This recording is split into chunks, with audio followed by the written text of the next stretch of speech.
Hi friends, welcome to మన Bommarillu. Upcoming రివ్యూలోకి వెళ్ళిపోదాం.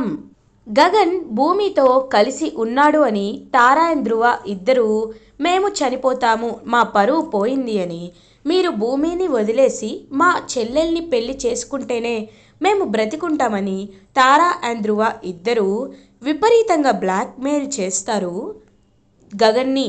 గగన్ కొన్ని అనివార్య కారణాల వల్ల సరే ఒప్పుకుంటాను, రేపే పెళ్ళికి నేను ఒప్పుకుంటున్నాను అని గట్టిగా చెప్తాడు. సో వెంటనే ఎంతో హ్యాపీగా ఫీల్ అవుతారు తారా అండ్ ధ్రువ. పాపం భూమి మాత్రం ఏమీ మాట్లాడకుండా అక్కడి నుండి వెళ్ళిపోతుంది. ఇది ఇలా ఉండగా అపూర్వ ఎంతో హ్యాపీగా ఇంటికైతే రీచ్ అవుతుంది. రీచ్ అయ్యి ఆహా, ఇది హ్యాపీ అంటే, నన్ను ఏదో చేద్దామని, నన్ను కేసులో ఇరికిద్దామని చాలా అనుకుంటుంది ఈ భూమి. కానీ ఏంటో ఇలా జరిగింది అని భూమి దగ్గరికి వెళ్ళి, ఏంటి భూమి, రేపు నీ ప్రాణానికి ప్రాణమైన బావకి ఆ తారాకి పెళ్ళంట కదా, ఆ పెళ్ళిని హ్యాపీగా చూడ్డానికి వెళ్తావా మరి అని అడుగుతారు. ఇంకా అలా ఒక్కసారిగా షాక్లో ఉండిపోతుంది భూమి. ఏంటి అలా చూస్తున్నావు, నన్ను కొట్టాలనుందా, తిట్టాలనుందా, చంపాలి అనుందా? లేదు కదా, ఏమీ పర్లేదు, నేనున్నాను కదా, నేను నిన్ను రేపు దగ్గరుండి తీసుకెళ్తాను. ప్రాణానికి ప్రాణమైన వాడు అసహించుకుంటూ వేరొక అమ్మాయి జీవితంలో తాళి కడుతూ ఉంటే అప్పుడు ఎలా ఉంటుందో నువ్వు చూద్దులే, ఈ రోజంతా ఏడ్చిచ్చావు అని చెప్పి అక్కడి నుండి వెళ్ళిపోతుంది అపూర్వ. పాపం భూమి చాలా అంటే చాలా బాధపడుతూ వెక్కి వెక్కి ఏడుస్తూ ఉంటుంది. కరెక్ట్గా అదే టైంకి నైట్ అవుతుంది. భూమి ఏడుస్తూ ఉంటే మీరా దూరం నుండి భూమిని చూస్తుంది. భూమి, నువ్వు మధ్యాహ్నం నుండి కనీసం ఒక్క బుక్క మంచినీళ్ళు కూడా తాగలేదు, రామ్మ భోజనం చేద్దు అని అంటుంది. లేదత్తయ్య, నేను నేను భోజనం చేయను అని ఏడుస్తూ ఉంటుంది భూమి.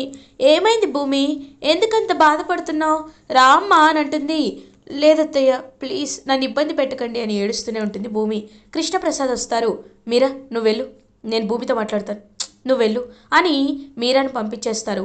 కానీ మీరా మాత్రం వెళ్ళినట్టే నటించి తలుపు వెనకాల ఉండి భూమి కృష్ణప్రసాద్ మాటలు వింటుంది. పాపం భూమి ఏమో మావయ్య అని కృష్ణప్రసాద్ని హక్ చేసుకొని, ఏం జన్మలో నేను ఏం పాపం చేశాను మావయ్య, నాకు మాత్రమే ఎందుకు ఇలా జరుగుతుంది, బావ విషయంలో నేను పూరి విషయంలో ఏ తప్పు చేయలేదు, ఆ పెళ్ళిని నేను చెడగొట్టలేదు, శివ బిందుల పెళ్ళి నేను కావాలనే చేయాలని పూరిని మోసం చేశానని ఆయన మనస్ఫూర్తిగా నమ్ముతున్నారు. బావకి నేను దూరం అయిపోయాను, ఎందుకు ఎందుకు మావయ్య ఇలా జరిగింది, శివ బిందువులు కలవడం ఏంటి, నేను గగన్ బావ దూరం అయిపోవడం ఏంటి, పూరికి ఆ ధ్రువ నచ్చడం ఏంటి, ధ్రువ పూరీల పెళ్లి కోసం మాత్రమే ఆయన తారాని పెళ్లి చేసుకుంటానంటవేంటి, ఇదంతా చూస్తుంటే నాకు చాలా బాధగా ఉంది, నాకు చచ్చిపోవాలనిపిస్తుంది, రేపు ఒకవేళ గగన్ బావ తారా మెళ్ళ తాలి కడితే ఆ నెక్స్ట్ మినిట్టే నా శవం ఉంటుంది అని ఏడుస్తూ ఉంటుంది భూమి. భూమి, మంచి వాళ్ళకెప్పుడు దేవుడు మంచే చేస్తాడమ్మా. అయితే ఇదంతా మీరా చూసి చాలా బాధపడుతుంది. నా మేనకోడలు తన భర్తతో సంతోషంగా ఉండాలి అనే కోరుకున్నాను, కానీ వదిన వల్ల భూమి ఇంతలా బాధపడుతుంది, రేపు ఆ గగన్కి పెళ్ళైపోతే చచ్చిపోతాను అంటుంది. ఎవరైనా అంతే కదా, ప్రాణంగా ప్రేమించి పెళ్లి చేసుకున్న అబ్బాయిని వేరే ఎవరో లాక్కు వెళ్ళిపోతాను అంటే ఎవరికైనా బాధగానే ఉంటుంది. నా విషయంలో కూడా అలాగే కదా జరుగుతుంది అని చెప్పి ఇంకా వేరేగా అర్థం చేసుకొని ఎలా అయినా భూమి జీవితాన్ని కాపాడాలి, ఖచ్చితంగా భూమిని నేను సంతోషంగా ఉండేలా చేయాలి, ఆ గగన్కి నిజం చెప్పాలి అని గట్టిగా ఫిక్స్ అయిపోతుందనమాట. వెంటనే ఇంకా అలా బయలుదేరుతారనమాట మీరా. ఇది ఇలా ఉండగా మార్నింగ్ అవుతుంది. పూరి, ధ్రువ, గగన్, తారాల పెళ్ళికి గుడిలో అన్ని ఏర్పాట్లు అయితే సిద్ధంగా ఉంటాయి. ఇంకా పూరి ఎంతో హ్యాపీగా పెళ్లి కూతుర్లా రెడీ అవుతుంది. శారద పాపం ముభావంగా అసలు ఏమి సైలెంట్గా ఏ ఎక్స్ప్రెషన్ లేకుండా ఉంటుంది. ఏంటమ్మా, నేను పెళ్లి చేసుకోవడం నీకు ఇష్టం లేదా అని అడుగుతుంది. నాకు ఇష్టమే, కాకపోతే అని అంటుంది. ఏ ఏమైంది, ఎందుకు అలా ఉన్నావమ్మా అని అడుగుతారు. ఏమో, నీకు ఇష్టం కదా, అది నీకే తెలియాలి, నేను మాత్రం ఏమీ చేయలేను అని ఇంకా అలా వెళ్ళిపోతారనమాట.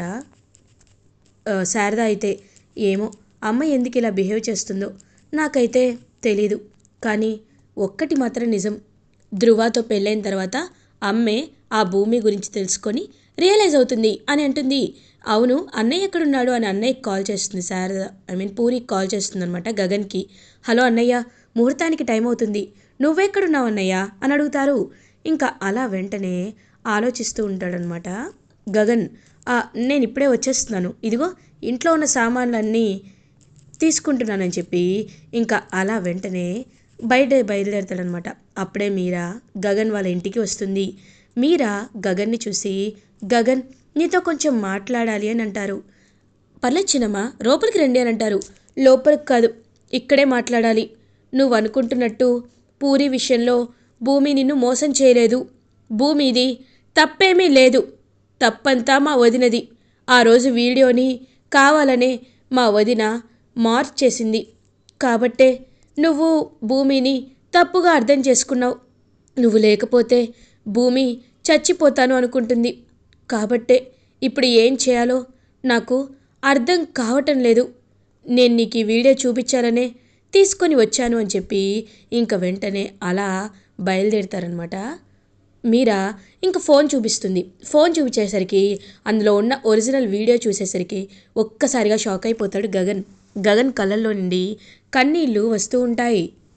నా మేనకోడల జీవితం నీ చేతుల్లో ఉంది, ఇకపై అయినా ఖచ్చితంగా ఆవిడ్ని నువ్వే జాగ్రత్తగా చూసుకోవాలి అని చెప్పి ఇంకా అలా వెంటనే చెప్పేసరికి పాపం షాక్లో ఉండిపోతాడనమాట గగన్.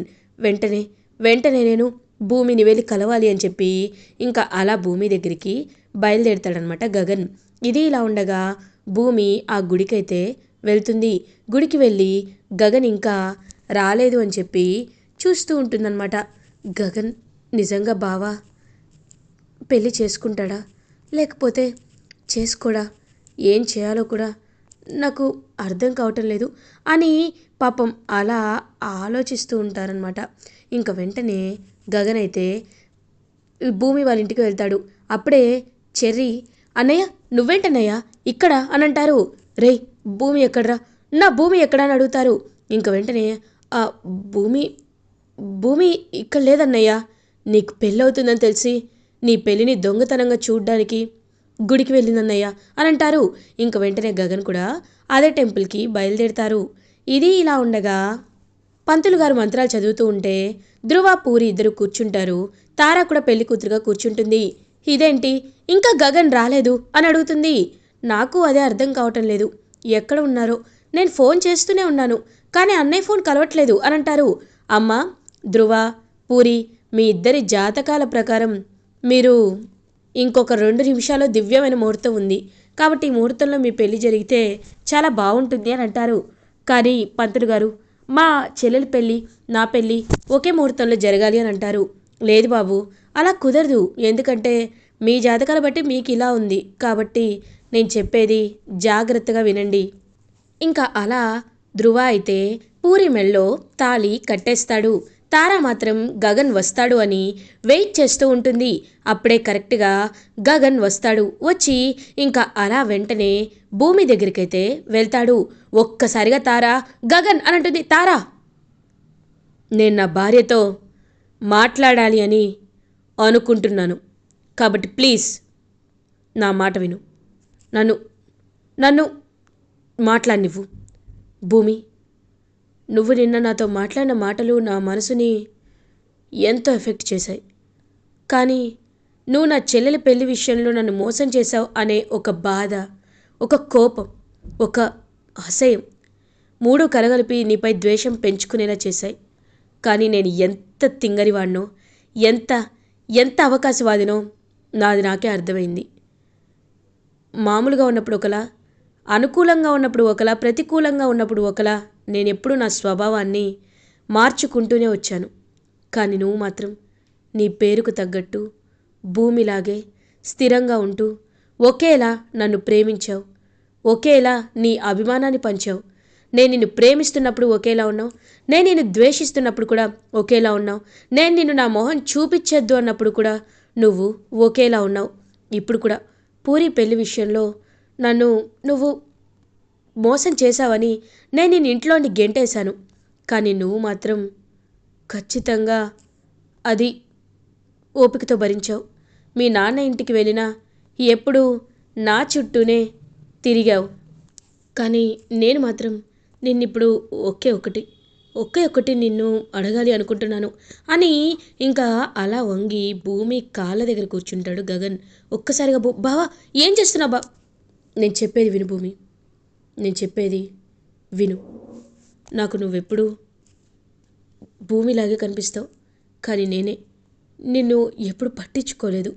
ఇప్పుడు చెప్తున్నాను, నీ కాళ్ళు పట్టుకొని నిన్ను క్షమించమని అడుగుతున్నాను భూమి అని భూమి కాలు పట్టుకొని క్షమాపణ అడుగుతారు గగన్. ఒక్కసారిగా భూమి అయితే అలా షాక్లో ఉండిపోతుంది. తారా, హే గగన్ గారు, ఏం చేస్తున్నారు మీరు? నేను చచ్చిపోతా, ప్లీజ్ తారా. నువ్వు అలా అనద్దు. నేను ఎంతైనా ఒకటే అనుకుంటున్నాను. అది ఏంటి అంటే, చూడుతారా, నీకు ఒక మంచి సంబంధాన్ని నేను తీసుకొస్తాను. నేను నీకు ఒక మంచి వ్యక్తినిచ్చి పెళ్లి చేస్తాను. కాబట్టి నా మాట విను. నేను చెప్పేది అర్థం చేసుకో. నేను చెప్పేది విను. నువ్వు నాకు కరెక్ట్ కాదు, నేను నీకు కరెక్ట్ కాదు అని చాలా గట్టిగా చెప్తాడు. ఇంకా వెంటనే అలా ఆలోచనలో పడుతుంది తారా. ఇంకా వెంటనే అలా ధ్రువ, చూడండి బావగారు, మీరు చేసింది ఎంత ఎంత పెద్ద తప్పో మీకు అర్థం కావటం లేదు. ఖచ్చితంగా మీరు ఎలా అయినా నా మాటలు వినాల్సిందే. నేను చెప్పింది మీరు గుండెల్లో పెట్టుకోవాల్సిందే. నా చెల్లెల్ని మీరు పెళ్లి చేసుకోలేదు కదా, కానీ నీ చెల్లెల్ని నేను పెళ్లి చేసుకున్నాను. ఆ పెళ్ళి ఇప్పుడు తనకి ఎలా మారుతుందో నేను చూపిస్తాను.